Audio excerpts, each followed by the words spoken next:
keep these videos short, but I just have so much to say. A big question, why listen to a guy like me? You know, I have no credentials behind my name. I'm not a PhD, I'm not a master's degree, I'm not a kinesiologist, I'm not a doctor, I'm not even a personal trainer. My wife's a board certified massage therapist, and she's got her biology degree, and she knows the anatomy really well, and I lean on her quite heavily for a lot of this stuff. But as far as like, why listen to this guy?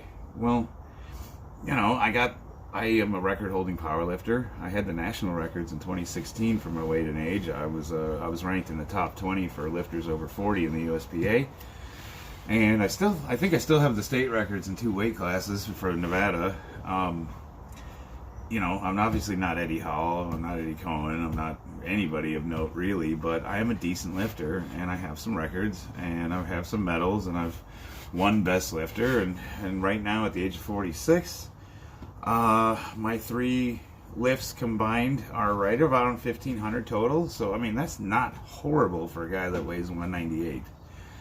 You know, obviously you get these guys that their combined totals are like 2,000 and above, and that's a handful of people that have ever existed in history that can say that.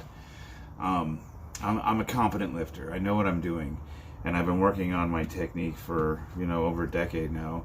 And I more importantly, I think that I figured out a really effective and efficient way to work out for guys that have families, work full-time, and don't have a ton of time to spend in the gym.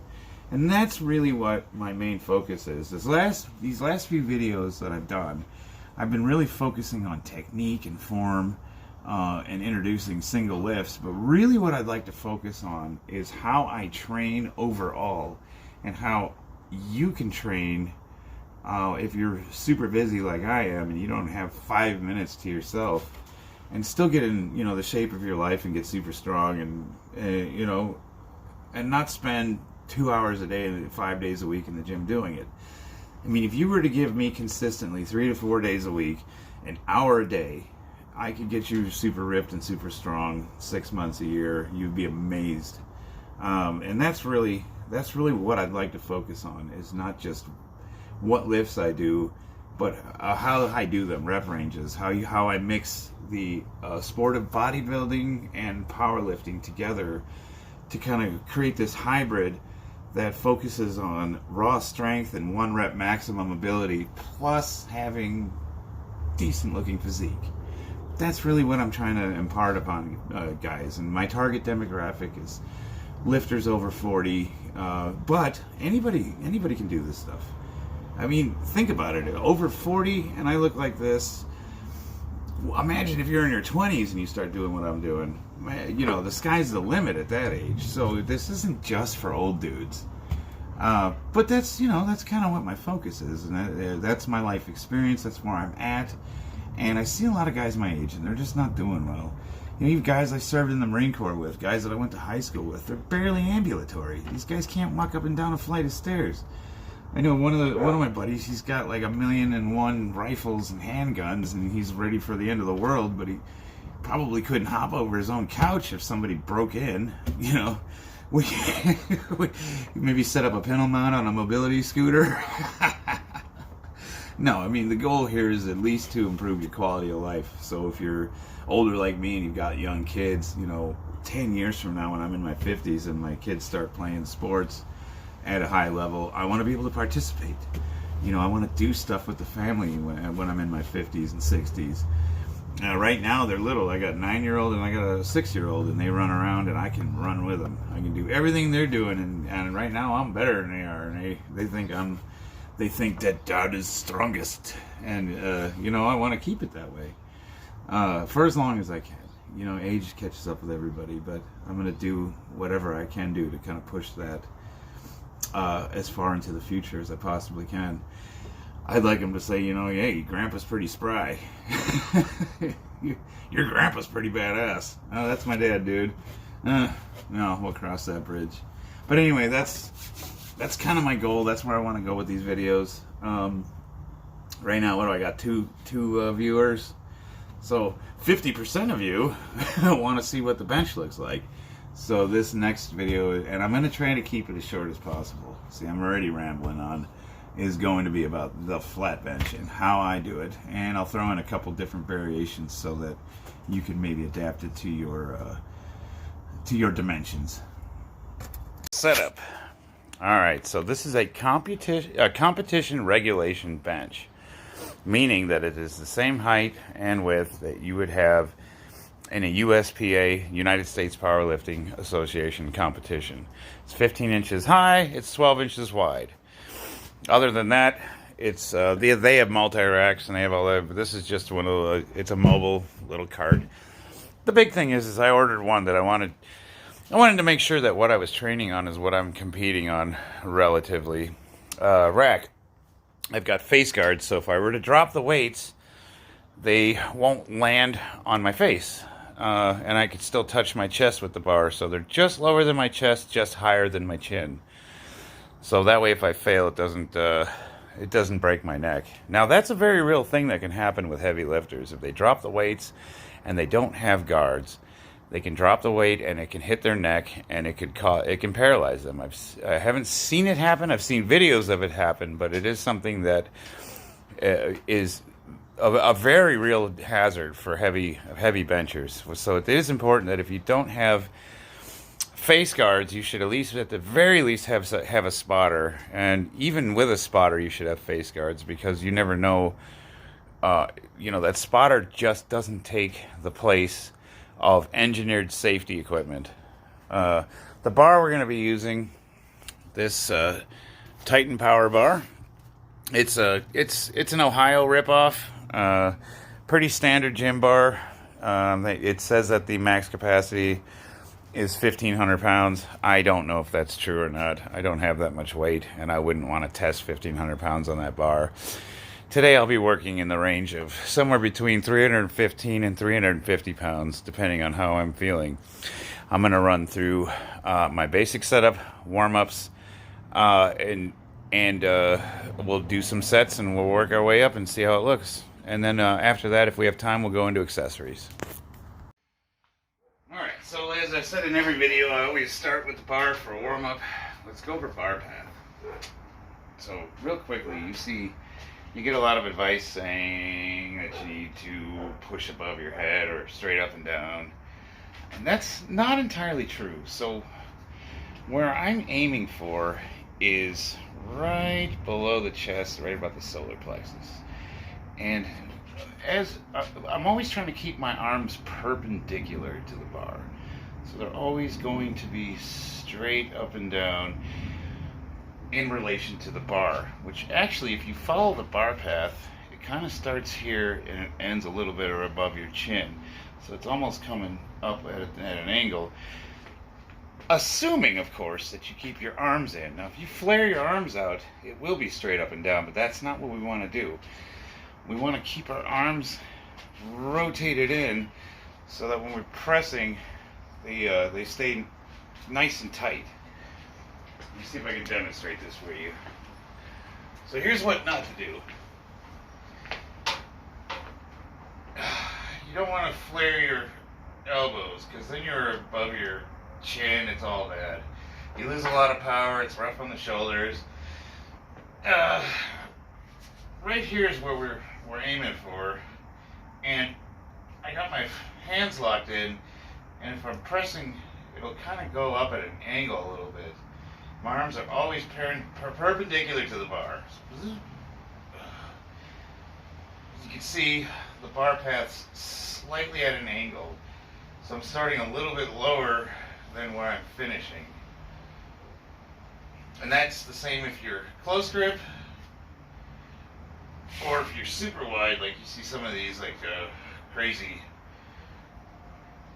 For competition purposes, you cannot have your hands outside of these inside rings.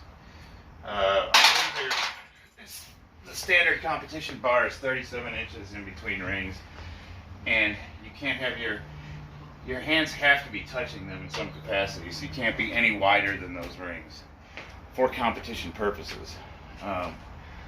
I bench with my pinkies on the rings. So rings right here. This outside ring is for Olympic lifting. This is the standard competition width. It's either 36 or 37 inches. And I have my pinkies on them right here. But you can have them as wide as you want, up to the point where your finger is. You can't have it any wider than that, so you have to be touching the ring. For the average lifter, I've seen most people, they start closer to the middle, and that's fine, but you're going, I believe you're going to increase your power overall and shorten your range of motion a little bit. So for powerlifting, if you can shorten your range of motion, that's a good thing. For bodybuilding, having an increased range of motion might be a little bit better. Since we are doing both in my program, I'm going to do my competition lifts, my heavy lifts with my hands out wide, and then as I change my variety up and do my other higher rep stuff, lighter weight, higher rep, I'll move my hands in accordingly up until a very narrow grip for close grip benching. Today's the standard competition flat bench. So for that reason, for that purpose, we'll be pinkies on the rings. I always start with the bar for warm-up, and then I follow a program which dictates my rep ranges based off my 1 rep maximum. And today is the heavy singles day, so I'll be working up to about 80% of my 1 rep max for 3 sets of heavy singles. One of them is going to be an AMRAP, so that's going to be as many reps as possible. So as I showed you by my rep ranges, today's I'm following a modified Wengler, which is the 531. I modified it to suit both my schedule and the type of physique that I want to accomplish. I want to be strong and I want to look halfway decent. So I'm going to do my heavy working sets like a power lifter, and I'll do my accessories like a bodybuilder, essentially. Typically what I do is I do 3 warm-up sets, 3 working sets, either following a 5x5, 3x3, or heavy single day. Today's a heavy single day, so we'll be doing sets of heavy singles. Real short, man. It doesn't take long to get that out of the way. For accessories, I'll rotate a variety of pushing, and I'll do one antagonistic, meaning some sort of a row. So I like to, if I'm doing back day and I'm doing rows and cable pull downs, pull ups, whatever, I'll do 1 push exercise. If I'm doing pushing, I'll do 1 pulling exercise. Military presses with squats, deadlifts, we do barbell rows, we do dumbbell rows, we do lat pull downs, we do pull ups, and I'll throw in some incline bench or some sort of a push movement. And that's just what I found works for me. It keeps everything balanced. You find that most people are really, really heavy in the chest area, so a lot of guys love to bench, so they do tons of press exercises, but they kind of don't want to do that pulling exercise, and they form shoulder imbalances. That's why you see guys walking around with their shoulders in like that. For me, it's real simple.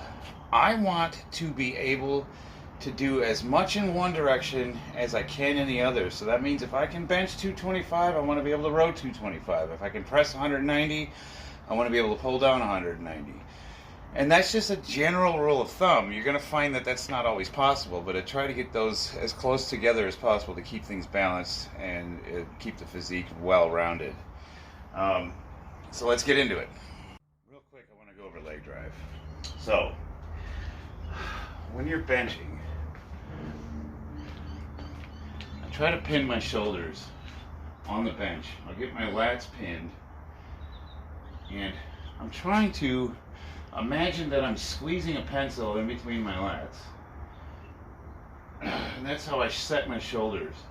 I've got a bit of an arch, so I'm on the bench and I've got a bit of an arch. I can stick my hands underneath my back. Now, when I'm on the platform, I have a very pronounced arch. And you'll hear a lot of guys say, that doesn't count, that's bullshit, that's not a real bench. Eric Spoto benches with an arch.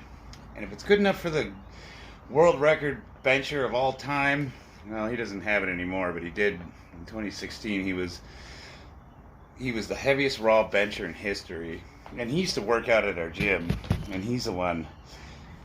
Well, there was a bunch of people that helped me work on my technique, but he was one of the guys that I took some tips from, and he benches with an arch. So I don't want to hear anybody say, "Oh, the bench doesn't count." Whatever. You do what works for you. I like benching with an arch because it saves the shoulders. It puts you in a bit of a decline position, which means I can bench more, and it's legal in the rules.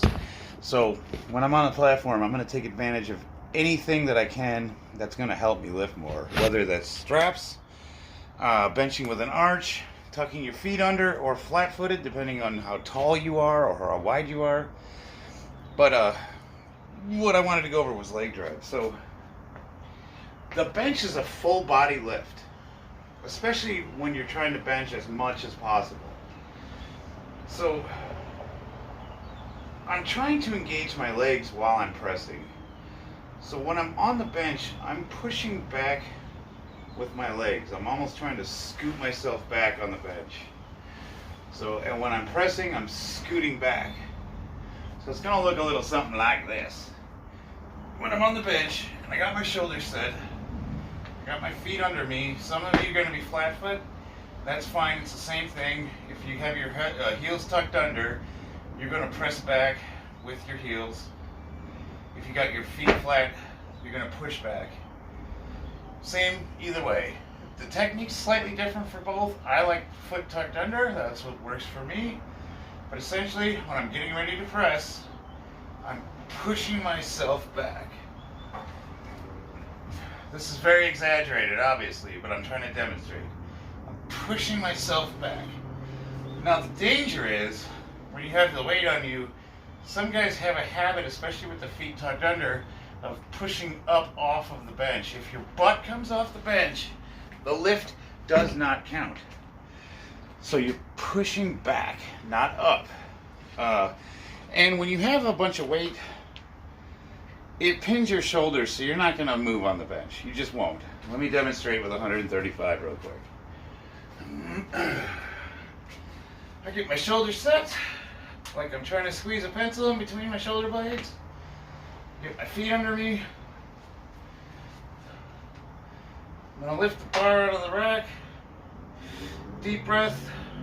And when I come down to my chest, I'm going to push with my legs. At the same time I'm pressing.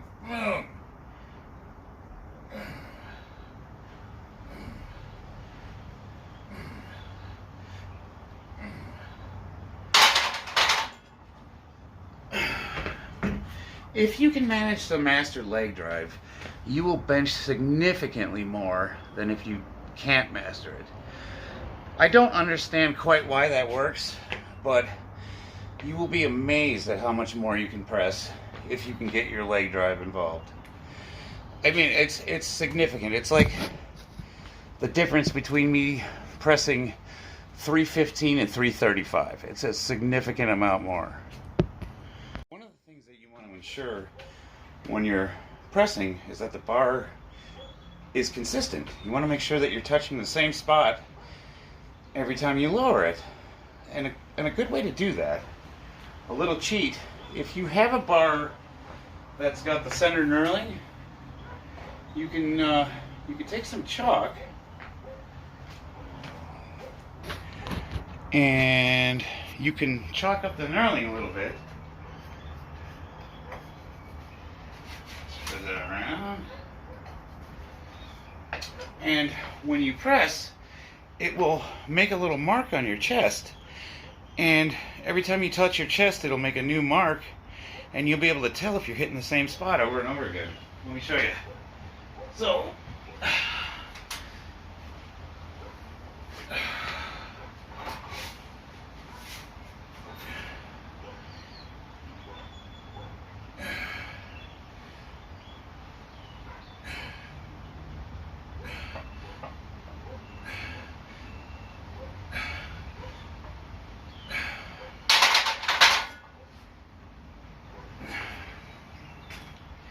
I don't know if you can see it, but I made a little white line across my chest. And as you can see, I'm consistent. I'm hitting the exact same spot every time. Now, if you're all over the place, you'll be making marks up here, here, here, and you'll be able to kind of tell if if your form's good or not. It's just a little way of checking to make sure that you're hitting that exact same spot. And you can also see, well, I'm a little bit too low. Maybe I could cheat her up a little, or vice versa. Alright, so I'm on my third warm-up set before I start getting heavier. Set my shoulders.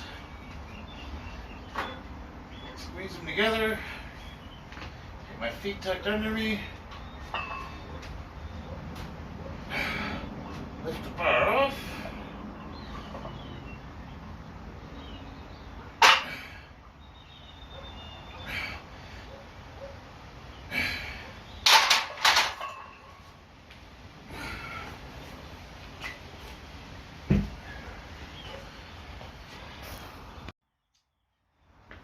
Let me demonstrate real quick what happens if you bomb a lift. So, the reason why these face guards are so important. If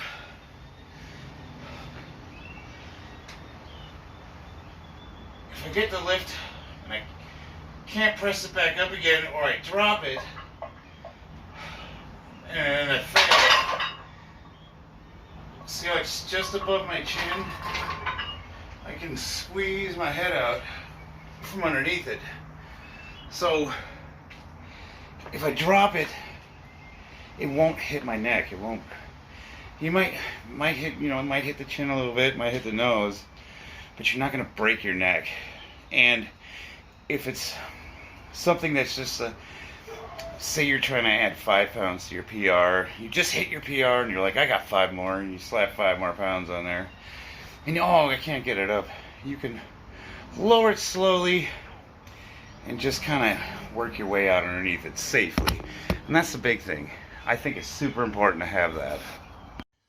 Alright, now we're into our working sets. First set's going to be a set of 5. The second one's going to be a set of 3.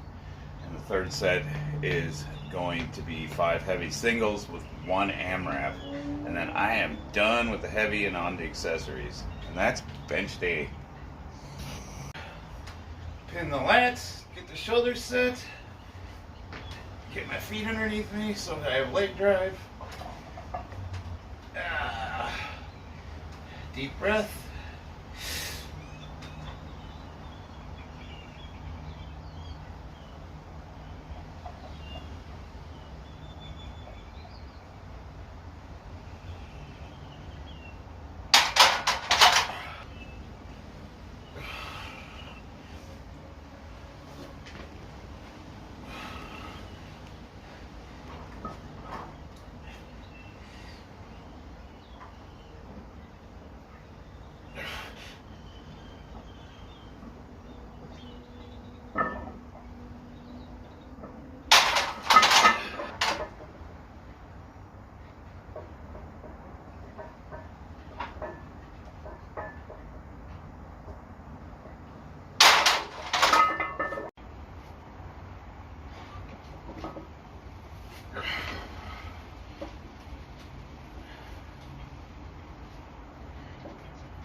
So I also wanted to touch on how I'm coming up with the numbers that I work out with. As you can see, I'm at work. I couldn't spend any more time in my garage making this video. I told you I was busy. I work full time. I got kids. I got family. I got to get on with it. So I had to finish this video up from my office.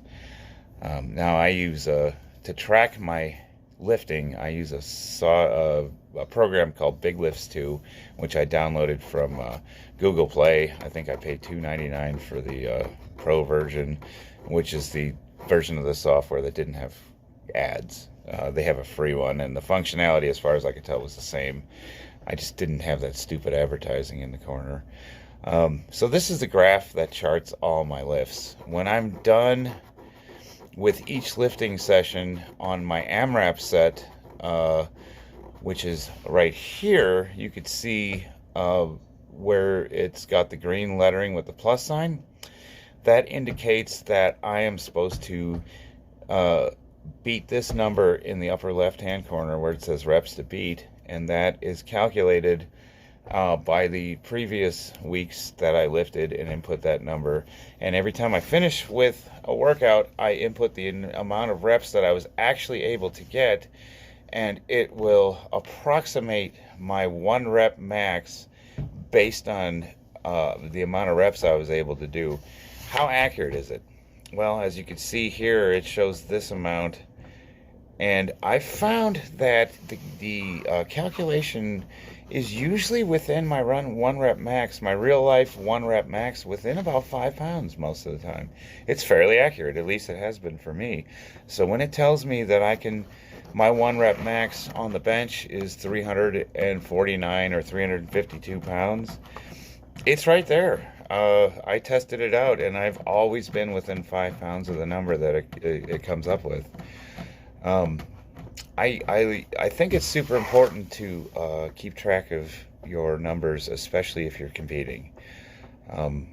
For me, I have to see where I'm trending either upwards or downwards, because it helps me adjust either the amount of weight I'm working with. If I'm trending up and I'm trending up and I'm trending up and the sky's the limit, maybe it's time to start putting a little more.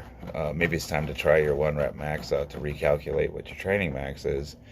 And then as you can see here, where it's like trending down and all 3 lifts are going down at the same time, and maybe it's time to, maybe I'm doing something wrong. When I see all 3 lifts going down in a negative direction, then I start looking at what it is I'm doing wrong, and almost 90% of the time that's correlated with weight drop. Man, I went on a trip. I had a family emergency where I had to go from Vegas to Illinois, and I did it. It was 1,600 and plus change miles in one direction, and I made it to Illinois and back nonstop in under 50 hours. And I was super stressed. We ate like crap, and I lost 5 pounds on that trip. I lost 5 pounds in less than 2 days. And even after a good night's sleep, even after a couple of good meals, I went to go work out in my garage, and I was super weak, and I couldn't figure out for the life of me what was wrong. And when I got on the scale, I realized, oh geez, I lost a bunch of weight. And it was probably a combination of losing weight, stress, and not eating well, and amongst other things. But that just gives me, it's useful data, because it'll usually give me pause to reflect on where changes in my life are going on that are either negative or positive. Usually if I'm plateauing, which means all 3 lines are kind of staying the same, they're not going up, they're not going down, that usually means it's time to reevaluate my training program. Either I'm not bringing the intensity I should, or I'm working with too heavy a weight and I can't match the program's numbers, or something. Maybe it's just like the program, maybe I'm outgrowing it, it's losing its effectiveness. A good example is when I first started doing powerlifting, I was doing the 5x5. I was doing Mark Ripto's version of the 5x5, and that program was kicking butt and taking names for me for about 6 months. After about 6 months, I started to really plateau with that program, and I noticed I just wasn't able to put any more weight on the bar and still complete 5 sets of 5. That program's got diminishing returns, because as you put more and more weight on the bar, it's a real grind to hammer out 5 sets of 5 if you're just constantly increasing the weight. After a certain point, you just can't do it. So then you got to maybe change to a little bit more of an advanced training methodology, or I mean, you just outgrow that. I think it's an awesome beginner program. I think it's even an awesome intermediate program, but it's not the greatest advanced program. Currently, I'm using a hybrid Wendler 531, which has some of the same concept as a 5.5, a 5x5, but it introduces what's called periodization and some other things that are a little more advanced. And I think that that's a great transition program from the 5x5. And then when that stops working for me, maybe I'll switch it up and do something different. Every time I've used the 531, every meet that I have done for the last 6 years, when I have done that program with the intensity that's required, I have PR'd at every single meet that I've lifted at, except for the last couple, and that was right before I decided to switch to TRT. And now my numbers are back up again, and I feel like that's just been the that's what I needed to do to remain competitive at my age. But I just kind of wanted to give you an overview of how I'm coming up with these numbers. So the way this software works is you put in, you spend a day and you get your 1 rep maxes.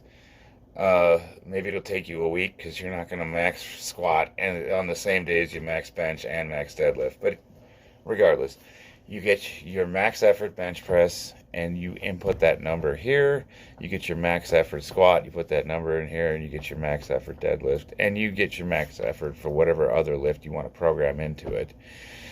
And then from there, it calculates your training max. So when it says you're going to go 80% of your training max, it's talking about your max number. Your max training max number is not the same as your 1 rep max. And that, so when I say I'm going to go 90% of my training max, that doesn't mean I'm going 90% of my 1 rep maximum. It means I'm going 90% of what my training max is. So there's a difference. It's not, I don't think it's that healthy to be 1 rep maxing all the time. And I'll only do it periodically just to kind of see where I'm at. I've found that if I move the rep ranges, if I focus more on, let's say, getting my 5 rep max up, it translates to my 1 rep max, but it's not nearly as taxing or dangerous. If you're always trying to 1 rep max, especially when you start getting to my age, I think that could be detrimental to your health. It's dangerous. It's also not fun. It turns into a grind trying to lift that heavy all the time. And this just keeps it safe and fun. Anyway, there's a bunch of different software you guys can download, and pretty much all of them do the same thing. I haven't really worked with enough of them, but essentially all this does is take place as the old school pen and paper. It's just an easy way to track your numbers. It creates a database that you can export. It creates this nifty little visual graph that you can see what's going on. It keeps a date and time stamp on your lifts, so when you finish, it tells you what date it was, what time it was, and you can kind of, correlate or, with other stuff that's going on in your life to see where it is you need to make adjustments, and you can, have that in your pocket. You don't have to carry around a pen and paper, or you don't have to jam that in your book bag when you go to the gym. So for me, it's easy. Other people, they don't like having their phones on them when they go to the gym, and they'd rather have the pad and paper, and that's absolutely fine. This is just what works for me.